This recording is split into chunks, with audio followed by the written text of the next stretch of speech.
wa rahmatullahi wa barakatuh. Inshallah, alhamdulillah, we just finished the second juz and we started the third. And so, as we all know, the Quran is not just here to recite. It's meant to be analyzed, observed, meditated on, reflected on, and to incorporate it into our daily lives. So inshallah, I'm going to give a little brief summary and lessons that we learned from the second juz that we just completed today.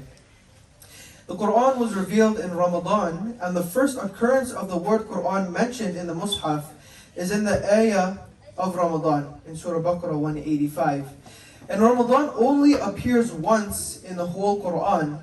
The rules and regulations concerning Hajj, marriage, etc., Allah emphasizes the importance of taqwa. And so the story of Talut and a powerful nation toppled not by sheer number of might, but through faith, patience, and consistency. And so many things that we can learn is in this one juz is the change of the qibla and the response of the hypocrites. Those who have knowledge know that this is the true qibla of all the prophets.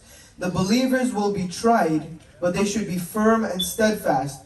And they must face their trials with patience and with prayers and dua. Allah's signs and His bounties are everywhere. The polytheists are misplacing their loyalty. The believers should eat good and permissible food, and they should never follow the steps of the evil.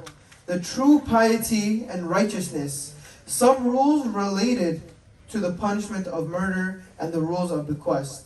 Fasting of Ramadan. What is the objective of fasting and some rules?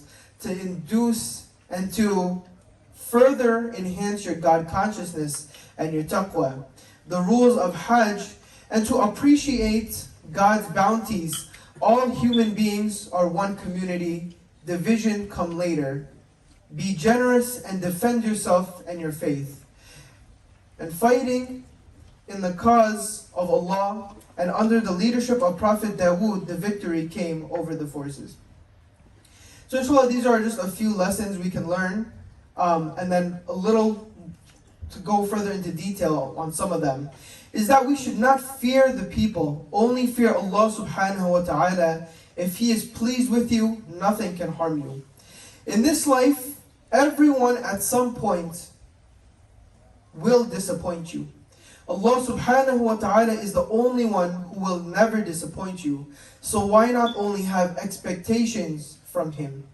And we all should race to good deeds, compete in this. Pray all of our obligatory salah at their appointed time.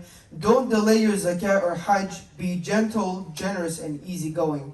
Be grateful for the present, for whatever it is that you have, because you never know, the person that is sitting next to you might have it worse than you. And you should always be hopeful for the future and always be hopeful in Allah's mercy. When people remind you of what you don't have, then instead of being sad or angry, you should say, Inna lillahi wa inna ilayhi raji'un. Those who have a strong connection with Allah subhanahu wa ta'ala, they are not perturbed by the challenges of this life. If we truly love Allah subhanahu wa ta'ala, we will make an effort to wake up and pray tahajjud and connect with Him in seclusion like Rasulullah sallallahu alaihi wasallam. So these are just a few lessons that we can learn. Inshallah, every night as we go along, we will talk about the lessons and the benefits that we can learn from each juz. Assalamu alaikum wa rahmatullah.